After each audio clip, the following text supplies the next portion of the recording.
В автомашинах управления патрульной службы милиции установлены GPS и видеорегистраторы.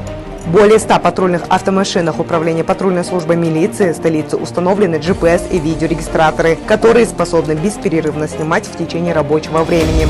GPS и видеорегистраторы подключены к системе глобального позиционирования. Сотрудники ситуационного центра наблюдают на мониторе за общей картиной, где сейчас находится тот или иной патрульный автомобиль, чем заняты сотрудники в салоне автомобиля.